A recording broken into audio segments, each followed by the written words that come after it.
In today's part, or part two, we're going to dive into this area, what I call the ethical frontier, navigating the gray zones with wisdom, with courage, with fortitude, entering that space where sometimes the coaching scenarios can be very, very great.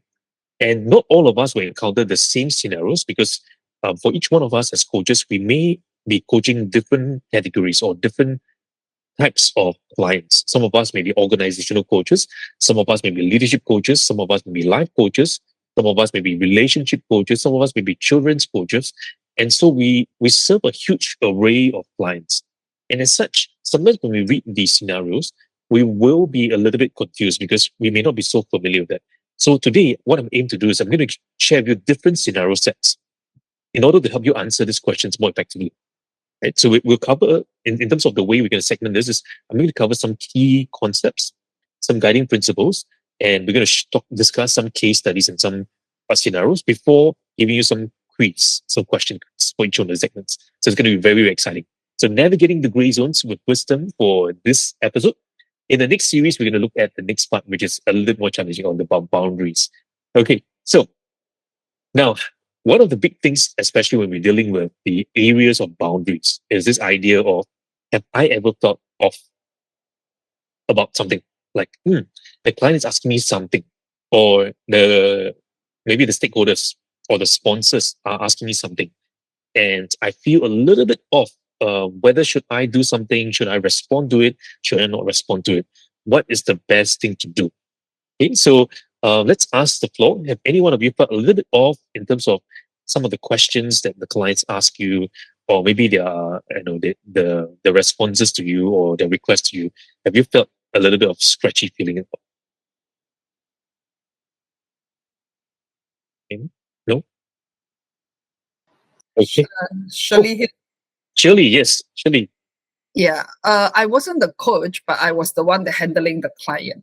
So Okay. the clients, the stakeholder, the HR, was asking the coach, inform me to tell the coach to identify if this employee is ready to ask the person to exit the company or not.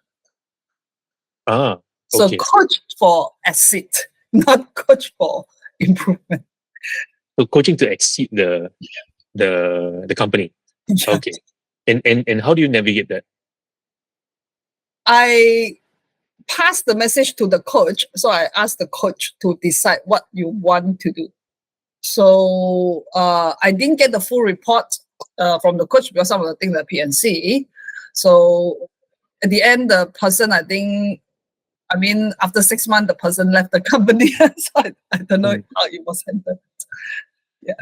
Okay, so that's one possibility, or one possible gray area, all right, where the organization pays you or engages you to coach the staff, but then the staff says, "I'm thinking about leaving the organization. What should I do? Right? What is the most ethical thing the coach should do?" Okay, so that is one of the questions, or I think that's one of the ethical gray zones that we will discuss as well. Okay, so a common career transition issue. Now there are also others, right? So for example, when we talk about the gray zones, there are oftentimes issues that we may face as a conflict because we have now the sponsors who are paying the money for the session, but we also have the clients who have their own aspirations, their own goals, their own needs, their own want. How do we kind of deconflict the agreements? Am I bounded to what the client wants? Am I bounded to what the sponsor wants? Am I bounded to what the organization wants? And if I'm doing organizational coach, what should I do?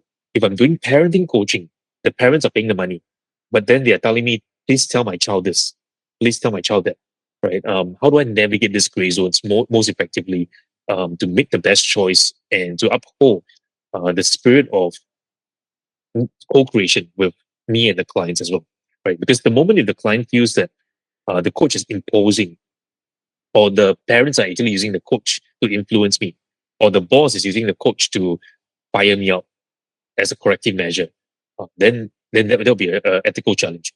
So I give you an example. A lot of the coaching that's happening in the Western part of the world are engaging coaches to do what we call exit coaching, right? So it's basically they are poor performing individuals and they get the coach to do some behavioral change, behavioral coaching for them. And if they're still not performing well, they'll be asked to leave the organization. So it becomes more so the perception of coaching becomes like, oh, the coach is there to as a policeman to correct my behavior, behavioral change collect. So that's where the birth of behavioral change coaching came about. But that happened in the past, like the 10, 20 years ago. Today it still exists. A lot of HR organizations still think that coaching is meant for corrective change. But increasingly organizations are saying, hey, coaching, the value of coaching is not just in the corrective change, but it's in supporting the high performing individuals to push the next bound or next bound of performance. Right. So that's where we talk about this idea of performance-based coaching, which is the approach of coaching is to raise the performance level or to create more sustainable performance for the high performing people. So we have hypo coaching, high potential coaching. And now there's also another shift because if I'm going to focus on the high potential, what about the middle people, the bulk of my people, the middle leaders, the people who really need help and support? What can I do for them? So this bulk of people, it's where the next phase of coaching is really happening, right? Helping them through the sandwich generation between their people under them and also people above them. Okay? So we're going to discuss some scenarios to help you get some ideas. And so even if you are a coach or a life coach or maybe you're an organizational coach, this will really help you as well. Okay. So the definition of ethical gray zones, what is it? Well, ethical gray zones are subtle, complex situations in coaching where there's no clear violation of the ICF Code of Ethics.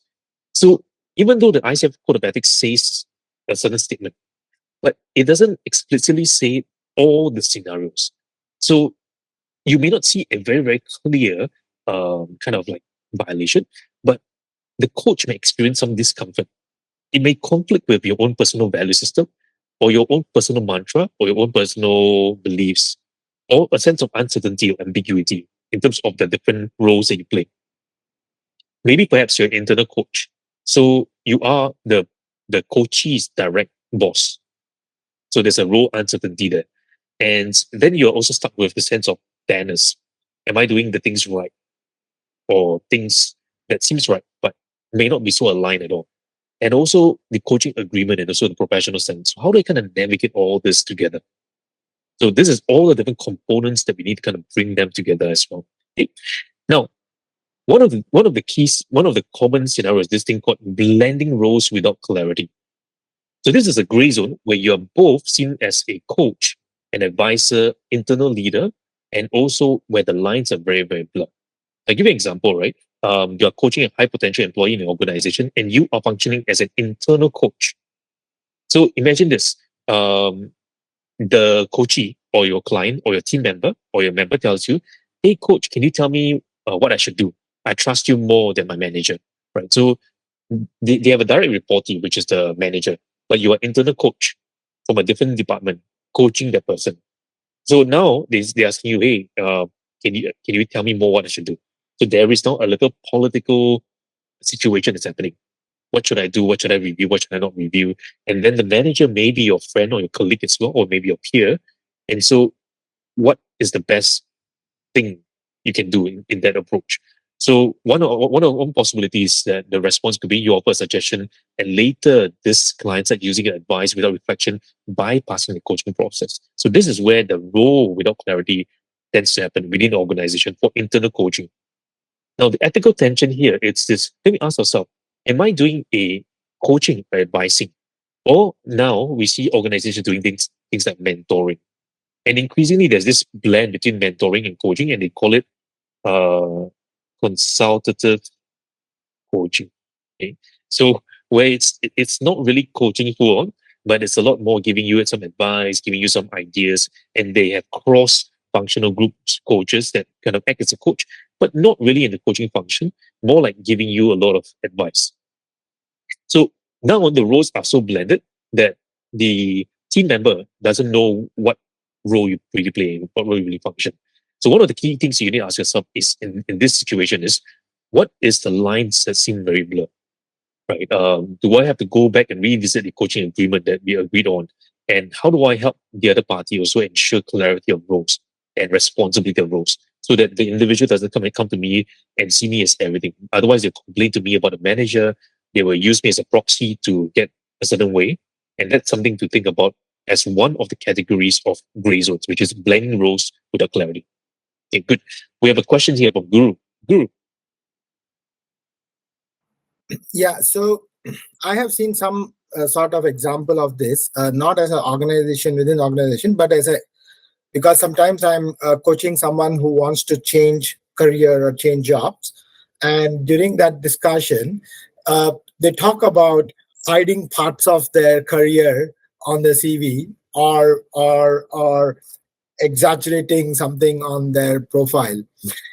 Now, ethically, it might see I mean, from a ethics point of view, I don't know how wrong it is or how right it is, and how much can you say? Um, but there is a dilemma there, right? Because um, uh, what you can't direct, but if the person goes away and does something which is unethical to represent himself in a corporate, so that kind of doesn't sit well with me. Um, and those situations do happen because sometimes people are quite frustrated, so they want to go to any ends to do things, and they may discuss that with me. And so in a way, it's not illegal, but it doesn't sit well with you, you know uh, because back of your mind it is like you're misrepresenting. um, and you also know it might come back to bite this person, you know. Uh, so I think this sits in the gray areas, I think. Yes, it does. It does. And you notice that one of the gray area there that you just mentioned is the blurriness of the roles and responsibilities, or the boundaries of the responsibilities. And this is something that's going to be very important. And we talk about this in the coaching agreement.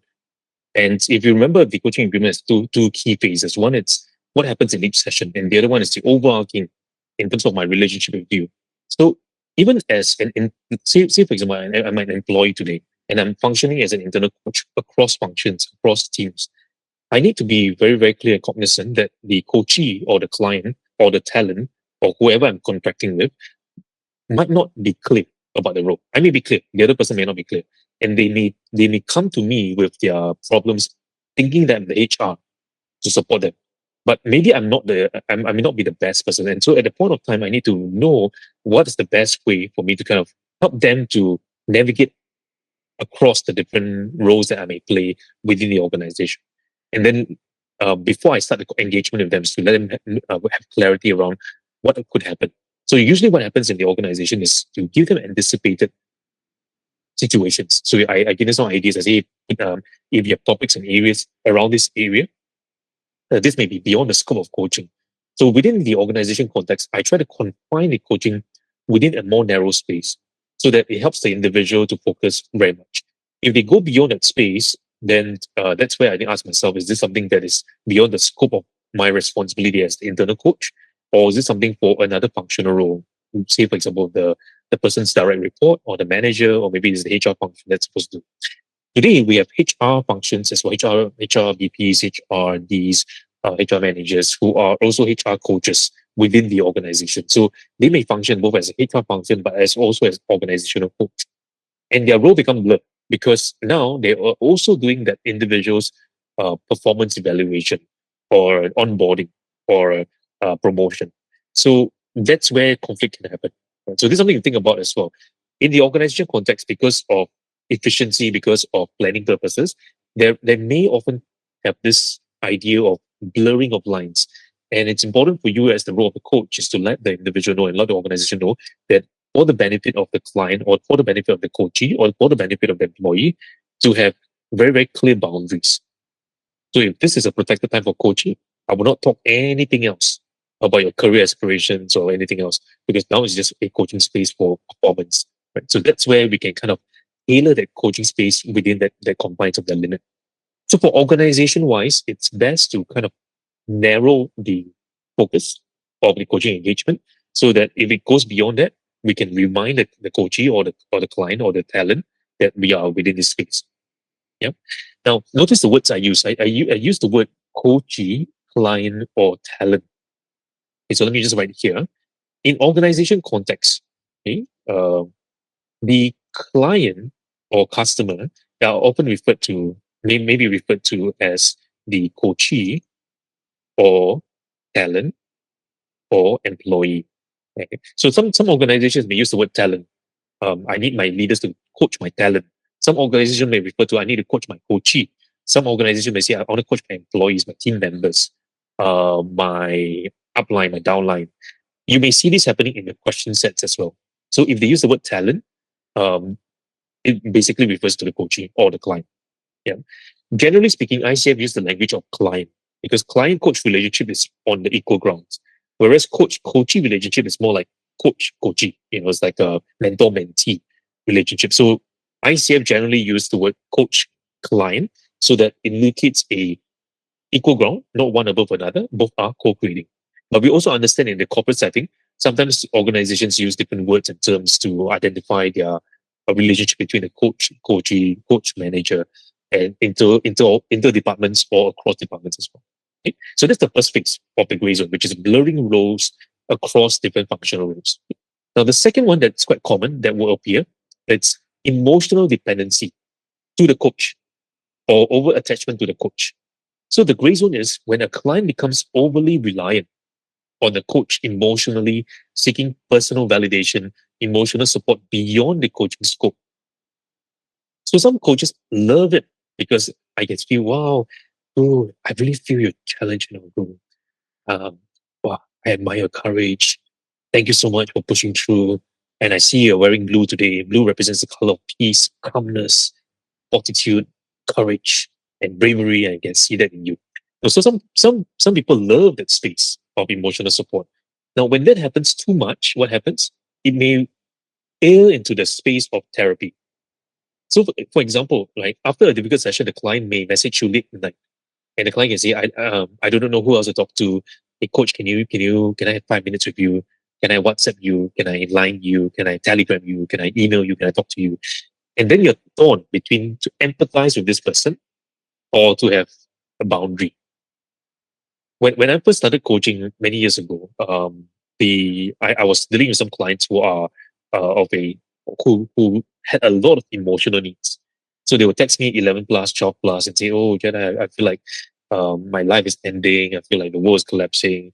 And I know it's not that they really want to end their life. It's just that the stress. They're just using a lot of these words. So at first I didn't know what to do. So I just responded. I just empathized with them. But the more I empathized with them, I realized that they get so clingy. So then I realized that they were using it as a place to validate their emotions. And this becomes something very important in the coaching process, which is what we call personal validation of emotions. Now, if the client requires that, then that is no longer the role of a coach. That becomes the more of a role of other support functions, whether it's a counselor, therapist, or a partner. Right? So that goes beyond the role of a coach. So the tension here becomes: have I crossed the boundary? Have I given clear guidelines for the client to manage that? Now, also sometimes it's okay for the boundaries to be crossed. For example, if the client says, "Hey, Guru, I got this very, very difficult challenge. I feel like my world is collapsing. I feel like I'm fainting," and you realize the client really, really, really need help. He doesn't know anybody to call. So as a coach, we realize the signs and symptoms of a mental health distress. We may not be the best judge of what kind of crisis person is going through, but we have a resource avenue to allow the person to call. For example, in Singapore, we have 1711. Are you guys familiar with that? Yeah. So it's a new hotline that the government has created for mental health needs. So you don't call 999, you don't call 995, you just call 1711 as the help. Each country, you would have your own support function, whether it's the SOS, mental health call lines and everything. So make sure as a coach, you know your own country's helpline, to help the client to refer to the best possible help. So the great thing in the Singapore context is the government has kind of operationalized counselors 24/7 for mental health distress. So as the role of a coach for me, it's that I do not need to prescribe what kind of mental health they're going through. I don't need to say this is depression, that it's not depression. And that's not my role. My role is that, okay, I sense that this is going beyond what I can really support for the client. And this person really needs additional support. So I can refer this person to the helpline. Now, if the person is experiencing violence at home, then there's a national violence agency in Singapore. It's called 24/7 hotline. In the worst situation, I do not know who to call. Right? In the Singapore context, you can call the police, and they will kind of redirect you to the right agency. But of course, as coaches, we need to do our homework. So not everything called police. Otherwise, the police got too many things to do. So there are specific helplines that's available on the government website. So do check it out. Now, other countries as well. In Japan, there is. In Taiwan, there is as well. In Malaysia, do check the Malaysian government's website for the various support functions as well. Okay, good. Now, this is the second gray zone. The third gray zone, it's confidentiality in team or organizational coaching. So you're hired by the company to coach a leader, but the sponsor, which is it could be the team leader, it could be HR, requests your session notes from them. Right? So they engage you, say, hey, come, can you coach my people? Right? But I want you to give me updates, what's happening there. Because the people they're not going to tell me the updates. So I need you to fish out the updates. I need you to give me the insider scoops about things. Right? So for example, the HR director emails you, say, hey, can you send us a brief summary of what the coach is working on? Can you share me what are some things that they are saying on the ground? Give me a sense of what's happening on the ground. Now, of course, um, the directors or the HR function or the sponsor may be coming from a place of wanting to help and improve it. Nothing wrong with that. But that again crosses the line of trust and safety for the client. Because in the space of coaching, I'm telling the coachee, I'm telling the client that you can share anything freely. And I'm not going to be sharing all the details with the managers and bosses. And if I violate that, the coachee will be less open to share very vulnerably, authentically, whatever that's really going on inside there. So it's really important for me then to ensure that if the sponsor, the HR, the bosses, the supervisor wants to know what happened in the session, I refer that sponsor back to the coachee or back to the client. I say, hey, could I request the coachee or the client or the talent to update you what was happening in the session? So it'll be better for them to directly update the bosses directly rather than you through as a coach to them. So this is to maintain a confidentiality and trust with the person. However, there are situations where this confidentiality can be breached. If, for example, the coachee or the client or the employee or the talent articulate something within the session itself that violates the policies of the organization, that constitutes maybe a violation against the employee contract or violation against the penal code or criminal functions of the organization, that's when you don't have to keep confidential. It becomes your duty or your fiduciary to update the bosses and the manager what happened. You need to give them the context. So this is an important distinction. Not everything is covered within the confidentiality, right? Things that crosses the company's policy, crosses the line of the state laws or the country laws, those are things that you need to update the sponsors immediately. Right? So think about this, right? What the client is consented to, what are you contracted to? And also if there is and also if the sponsor wants to know what happens, it will be good for you to invite the coachee or invite the sponsor to go directly to the coachee to ask the coachee for more details what happened in the session. Now, sometimes what could happen as well is that the coach could provide some action steps or action notes that the coachee is agreed on. So that can be already agreed on. Say, hey, okay, I'll update the bosses about the action steps you're going to do, and that is within the confines. But the content of the discussions will be kept confidential within the session. So this is the third gray zone, right? Now, the fourth one, it's cultural biases or communication. So this is where my own cultural values may influence my own perception of what is ethical and may also create blind spots for me. When we say cultural, we are also saying this. Okay, so let's put some more keywords here. Cultural, generational attitudes, traditions, hierarchies, okay, and others. Okay, so customs. So customs. So in different cultures, there are different attitudes, values, culture, language, hierarchy, traditional attitudes, and stuff like this. That may influence our ability to hear or listen to the client. And increasingly now, organizations are facing what we call trans-generational or multi-generational attitudes that are different across different generations. So you have the baby boomers, you have the Gen X, Gen Z, Gen Y, the millennials, the Gen Alpha that's coming into the workplace. And so you have three, four, five generations within the organization itself. And each generation may have different cultural attitudes. Within the generation itself, they may have a sub-culture as well, or sub-tradition, sub-customs, and sub-attitudes towards life, towards work, towards everything. So increasingly, it's going to be very hard to kind of bound people. These are people like that, this people like that. And that's why if we look at the Hofstede's cultural dimensions, it's not a very good classification for culture. Because, for example, in the Hofstede's cultural dimension, it says that Eastern people are more collectivistic, Western are more individualistic. It's a generalization, right? It's overly generalized, and it doesn't give us the fidelity of what's really happening in ground. So the role of a coach is this. I know for a fact that all my coaches, all my clients, all my um, people that I engage may have different values for me.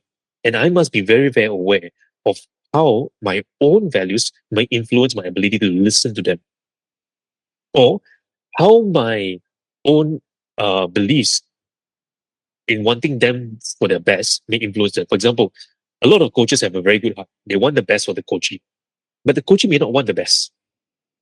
Maybe the coachee just want to express whatever they're feeling. Maybe the coachee just wants a space to talk about it. They don't want any resolution.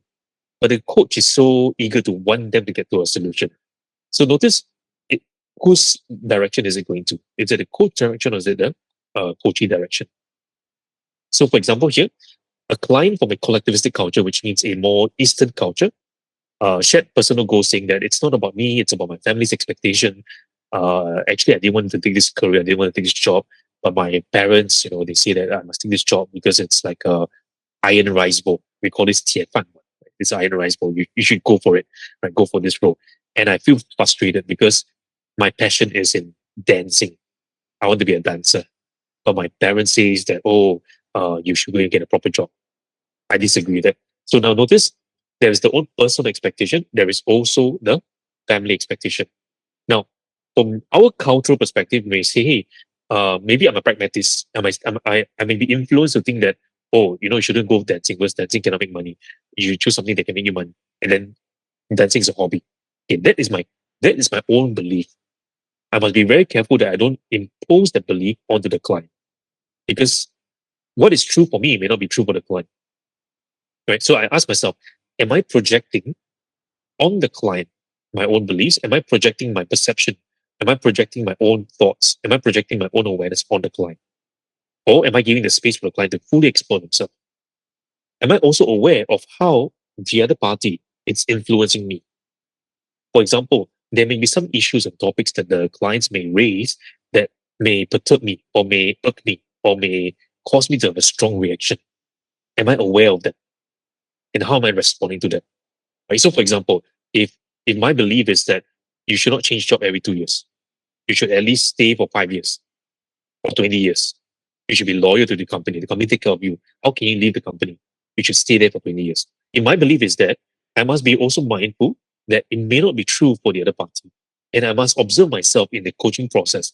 Is my facial expression and my non-verbal cues communicating something different from what the client is receiving? So there's something important as well. Okay? So this is the fourth area of the gray zone. The fifth area, it's the unacknowledged power dynamics. Now, sometimes traditionally, the role of a coach is one who's more senior. So the coachee or the client may see someone of a more senior position, whether in age, in title, in position, in gender. So, for example, majority of the coaches around the world are women. Majority right now, based on the ICF statistics. But increasingly, there are more men joining the coaching as well. So we have to ask ourselves: is there any unacknowledged power dynamics that's happening at play? Is the coachee or is the client feeling that I am a leader of a certain position and therefore avoiding to tell me everything that's really happening? Right. So, for example, you are coaching a junior employee in a particular leadership program. It can be DI, it can be a hypo leadership program, it can be organizational learning program, and they rarely challenge a question because I'm supposed to respect the organization, right? And then later they tell a colleague, I don't feel safe saying no to my coach. So this gives us a clue, and there's a power dynamics. So I give you an example. Right now in the ICF itself, ICF has actually launched a uh, new group, a new diversity and inclusion group called the International Military Veterans Group. And I'm one of the leaders for the global group with ICF. And in there, we kind of discuss what are some of the challenges from an international military veterans perspective or an ally that could happen. For example, the positional differences, because I can have a commander, I can have the subordinate, and because of the relationship, the subordinate may not feel entirely safe to express everything from within. So how can the leader who acts as the role of a coach support the coachee or the individual to really fully express whatever they're going through in a safe manner? So this is something that we have to think about. Are there unspoken hierarchies at play? Are we really creating any psychological safety for the individual? How do we know that the person feels safe enough to articulate anything that is in their mind? Yeah. So this is the fifth area of the gray zone. The sixth area, it's coaching friends, relatives, or past clients. Now, each one of them is quite interesting. The longer you coach a client, let's say you coach a client for 1 year, what happens is this client becomes so familiar with you that familiarity begets complacency. Because now the client is at a place that, oh, okay, my coach told me, right? So I know how to navigate. I'm not so poised to be so on my toes to get the next action done, to get the performance done, or to get that next to commit to that action. And that familiarity actually prevents that individual from committing to the performance level that they want to pursue. So the role of the coach then we have to be very, very mindful that yes, on one part, I may be a friend to this client. On the other part, when I'm functioning as the role of the coach, I have to embrace the authority, the relationship, the impetus or the intent of the coach to really support the client's ultimate outcome. So very much like if you think about in the sports world, the sports coach, even though they are very close friends with the coachee or with the athlete, they also maintain a certain decorum, a certain discipline level where it comes down to pushing you. I'll push you hard. I may challenge you. I may provoke you, all to help you to push to the next level of performance. Right. So this is something important thing about when you're coaching past clients, recurring clients. Another area is friends and relatives, or someone that's very close to you. Because pre-existing relationships have a certain level of prejudgment or pre kind of notion that the person have of you. So, for example, your friends can ask you to coach her through a career change, and maybe you're starting to learn coaching, and the person says, "Hey, can you coach me now?" Right? Because you know me more, right? And then you agree to coach the person, but because you know this person, it may influence you from really listening. You know? So, especially if I know this person for like 10, 20 years, it's my close friends. If I want to coach the person, I may have a certain bias, a cognitive bias, or I may have a certain fixed mindset or a certain frame or certain personal history of the person that may cloud my judgment to really listen carefully. Or maybe perhaps I'm listening to something that I want to share with the person, but because of my relationship, I am afraid to say something that might hurt the other person. So as such, the space becomes very hard for me to maintain neutrality.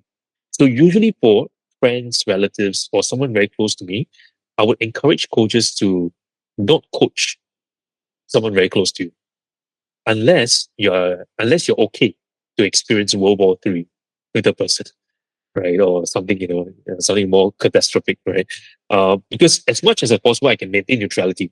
But from the other person's perspective, they may see me as me. For example, if today I'm coaching my parents, they cannot see me different from I'm their child, right? Very much like if you are the parent and you're coaching your children, the child cannot see any difference between you as the coach and you as the father or the mother.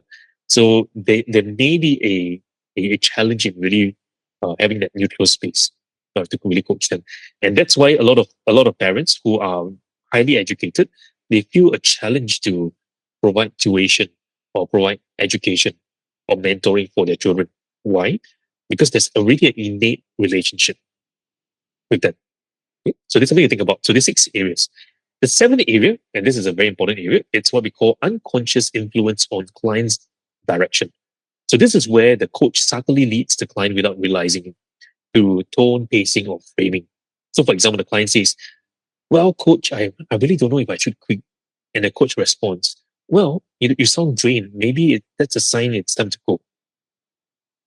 So notice I sound like I'm coaching the person, but I'm actually leading the person. So a lot of coaches ask me, Jedi, how do I prevent myself from leading the client? I thought I'm not leading the person, but we are actually subtly influencing them by our question sets. So I have to ask myself, am I imposing my own frame of thinking? Am I imposing my own train of thought? Am I using a certain methodology to guide the person to think a certain way? Or am I holding that space enough to trust the client to figure out what's best for themselves? So there's something to think about as well. So today, a lot of organizations love coaching models, but the problem with coaching model is that every client is different. If I apply one model on the client, it may not work for all clients as well. Good. Any questions so far with this 7 gray zones? Okay, there's only 7 here, but I have 50 sheets of gray.